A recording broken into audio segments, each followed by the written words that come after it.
Boa noite a todos os amigos do esporte. Informação que acaba de ser confirmada: morreu na prisão um dos homens presos hoje acusados de formarem uma equipe contratada pelo banqueiro Daniel Vorcaro para monitorar, inclusive para praticar atos de violência contra desafetos de Vorcaro. Estamos falando de Luiz Felipe Machado de Moraes Mourão, conhecido como Sicário. Ele estava internado nas últimas horas no Hospital João 23, em Minas Gerais. Foi levado para lá porque tentou cometer suicídio na cadeia. Ele foi preso hoje pela manhã. Segundo informações oficiais da Polícia Federal, atentou contra a própria vida. No momento em que foi identificada esta tentativa de suicídio, ele foi socorrido, levado para o Hospital João 23, mas não resistiu. A informação sobre a morte dele acabou de ser confirmada. A Polícia Federal, Lucianinho, disse inclusive que tem registros de câmeras de segurança que serão compartilhados agora com as autoridades, com a Justiça, para que se busque mais detalhes, né, sobre como se deu esta tentativa de suicídio de Luiz Felipe Machado de Moraes Mourão, o Sicário. Na investigação de hoje, ele era um dos cabeças em uma equipe que Daniel Vorcaro montou para monitorar, inclusive para ameaçar desafetos. Um dos casos mais conhecidos, a gente divulgou ao longo do dia, foi contra o jornalista Mauro Jardim. Matheus, deixa eu só te pedir, eu não sei se é alguma coisa da conexão, enfim, não sei da se é mau contato no cabo. Ou mau contato no cabo do teu microfone. Ele tá dando dando uma falhada ali. Em alguns momentos deu uma oscilada, mas estava compreensível. Agora no final deu uma piorada considerável. Não, assim, a informação toda deu para entender, mas é que tá um som incomodando um pouco, assim, tá oscilando um pouco. Vocês me ouvem melhor agora ou não? Agora sim. Pode ser daqui a pouco o fone com o microfonezinho, sabe aquele fone de microfonezinho? Eu não sei se está com um microfone normal, convencional, de mão, ou se está com fone de ouvido. Estou com o nosso equipamento tradicional. Então talvez seja a conexão do cabo do microfone que está dando aquela... Um chicote quase. Sabe, dando um chicote ali, uma picotada no som. Mas agora acho que melhorou. Agora melhorou. Eu vou tentar de novo, caso contrário, fiquem à vontade para me interromper, como se o programa fosse de vocês. Não, mas sei que agora. Mas o programa é da rádio. Agora ficou bom o som, Matheus. Fica tranquilo. Agora dá para retomar. Perfeito, obrigado. Não, retomando então, a gente quer trazer esse caso com detalhes, né, Diori e Lucianinho, porque é no mínimo incomum, né, para não dizer estranho, a morte de um homem que acabou de ser preso, suspeito de um caso muito grave, que é conduzir este grupo contratado por Daniel Vorcaro para monitorar e ameaçar desafetos. Portanto, o nome deste homem preso hoje, que acaba de ter a morte confirmada, é Luiz Felipe Machado de Moraes Mourão, conhecido como Sicário. Bom, o que a Polícia Federal revelou hoje, a partir de uma operação autorizada pelo Supremo Tribunal Federal, é que Sicário era uma espécie de coordenador de uma milícia, coordenada, inclusive, com a participação de um ex-policial federal, de um policial federal aposentado, que foi preso hoje também. Foram 4 prisões, né, executadas hoje, além destes 2 integrantes do grupo. O próprio Daniel Vorcaro, preso pela segunda vez, ele havia sido preso lá em novembro, liberado 5 dias depois, e Fabiano Zetel, cunhado dele. Eles foram transferidos todos para um presídio em São Paulo, após o cumprimento dos mandados hoje pela Polícia Federal.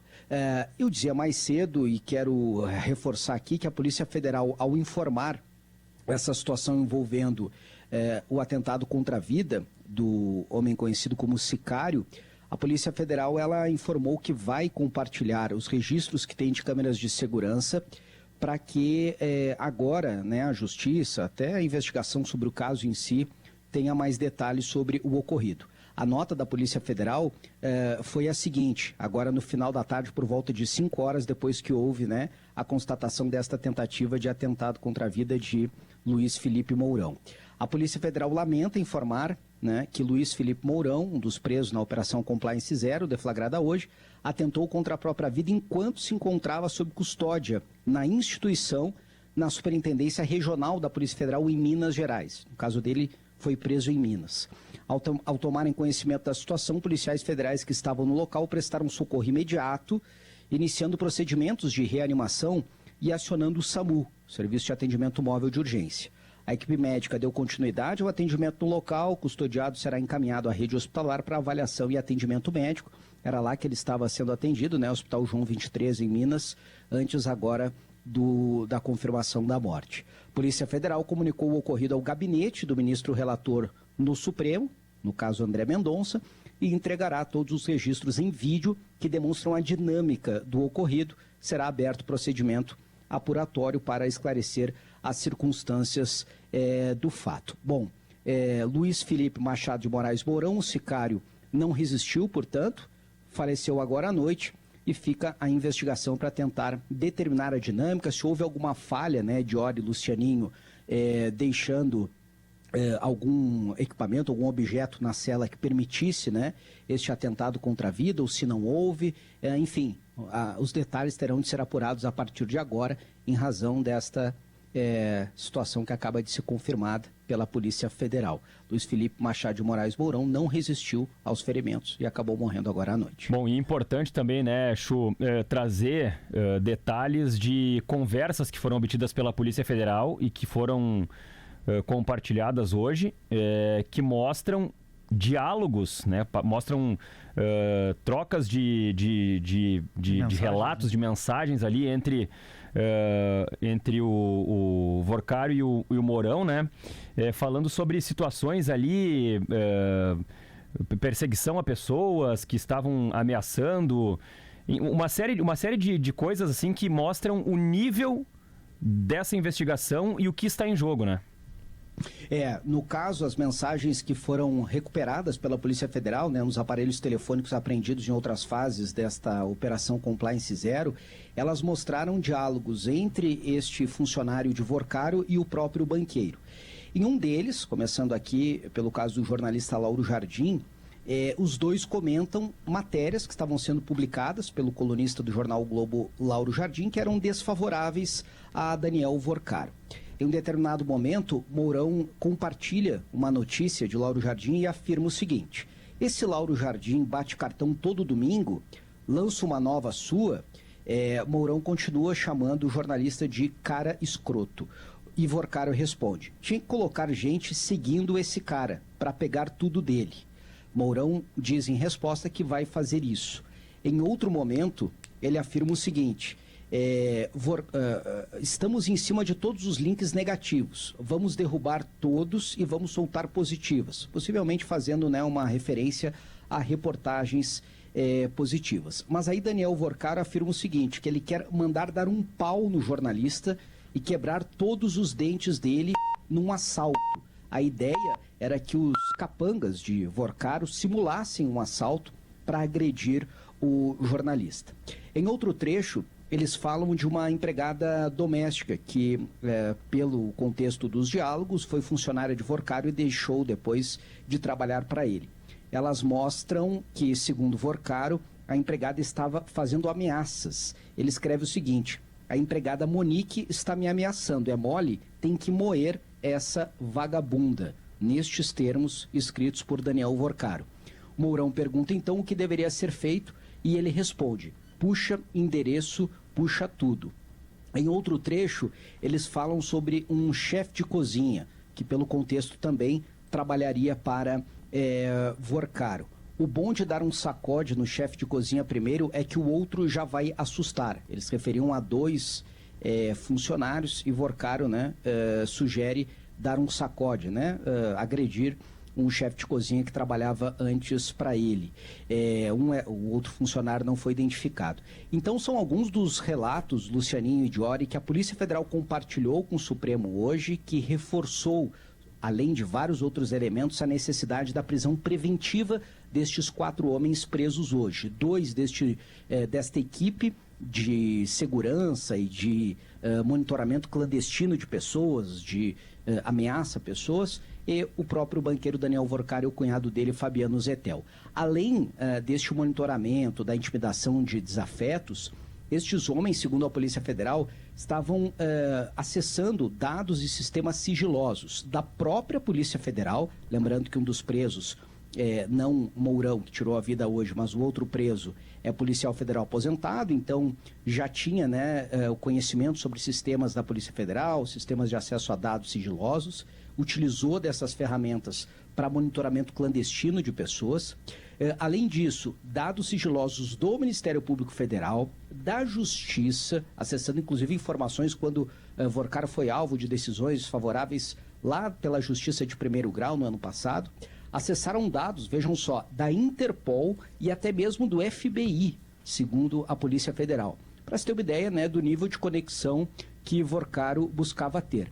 Ele pagava, em determinados meses, R$1 milhão, em outros meses, segundo os registros, R$400 mil, para que a equipe comandada por Mourão, conhecido como Sicário, fizesse este trabalho. Ele dizia que esse dinheiro não era todo para ele, repassava para uma equipe, né, que era responsável por executar esse tipo de serviço. É possível, Lucianinho Diori, pelo contexto das conversas, que vários outros serviços tenham sido negociados e encomendados, né?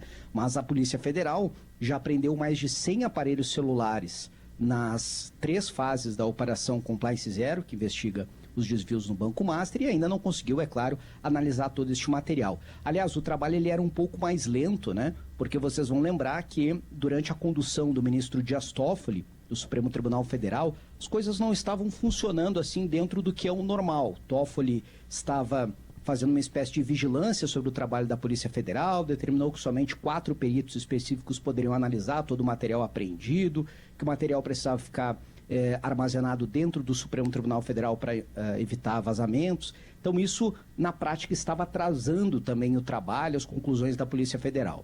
Com a troca, há poucas semanas da relatoria, naquele caso que todos ficaram sabendo, né, de suspeita de conflito de interesse do ministro Dias Toffoli, o ministro Mendonça assumiu o caso e as coisas começaram a andar mais rápido, né? A Polícia Federal começou a analisar melhor este material, que agora, tendo em vista até que outros documentos e celulares foram apreendidos hoje, que agora deve trazer ainda mais revelações de como funcionava este esquema. Então a gente não está falando, Diori e Lucianinho, somente, né, da fraude financeira mais importante da história do país, a maior, que já traz um prejuízo acima de 50 bilhões de reais. Mas estamos falando de um esquema de conexão que envolve relações muito próximas, para não dizer íntimas, com autoridades da República, dos 3 poderes, Congresso, Executivo, Judiciário, e também de uma rede mais suja, mais baixa de conexões que veio à tona hoje, né, que é justamente esta relação de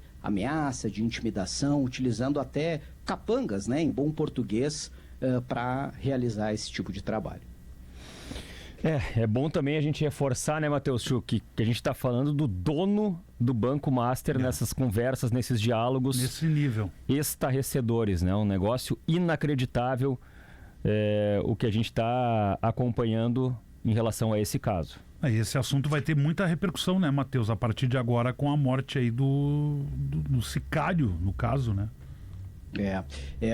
Este homem, apelidado de Sicário, ele teve uma trajetória como agiota e depois trabalhava como uma espécie de coordenador desse núcleo aí, encomendado por Daniel Vorcaro para fazer esse tipo de serviço. Pelos valores que eram pagos a ele, né, Lucianinho Diori, em alguns meses chegava a ser R$1 milhão, pagamento mensal. É muito possível que vários outros serviços tenham sido encomendados, além desses que a Polícia Federal trouxe. Mas, como eu disse, é muito material ainda para ser analisado, então muitos detalhes ainda devem vir à tona, e não vamos esquecer que estamos falando de especialistas também em tecnologia que acessaram sistemas sigilosos da Polícia Federal, do Ministério Público, como eu disse, até da Interpol e do FBI, e que eles podem ter tido sucesso, como vários outros investigados nesta e outras operações já tiveram, para não deixar rastros, né, para apagar muitos dos diálogos. Mas alguns deles a Polícia Federal conseguiu recuperar e traz agora com mais detalhes. Como vocês disseram, a gente não está falando de um integrante do PCC, do Comando Vermelho, exatamente, de um traficante de drogas. Estamos falando de um banqueiro que circulava nos últimos anos nas principais rodas de negócios em Brasília, em São Paulo, no exterior, participando de grandes eventos promovidos pelo Banco Master ou com patrocínio do Banco Master, com deputados, senadores, ministros do governo, ministros do Supremo, ministros de outros tribunais superiores, né? Então, um homem muito influente que conseguiu penetrar, inclusive, no Banco Central, corrompendo 2 servidores, segundo a Polícia Federal. Nesta operação de hoje, 2 servidores da área de fiscalização do Banco Central foram alvo, foram afastados, agora usam tornozeleira eletrônica, estão em prisão domiciliar.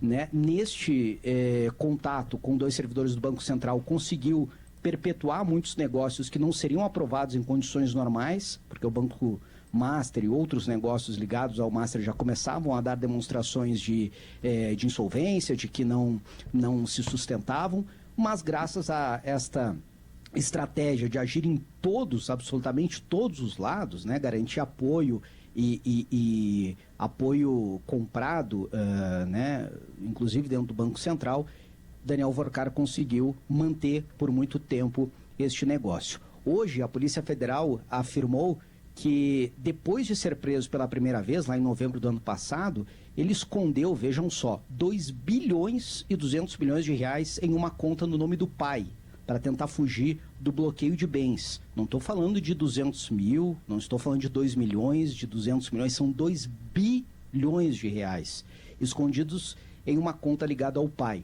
Tudo isso para fugir dos bloqueios, porque o prejuízo com a fraude bancária já passa, somente do que é coberto pelo FGC, o Fundo Garantidor de Crédito, de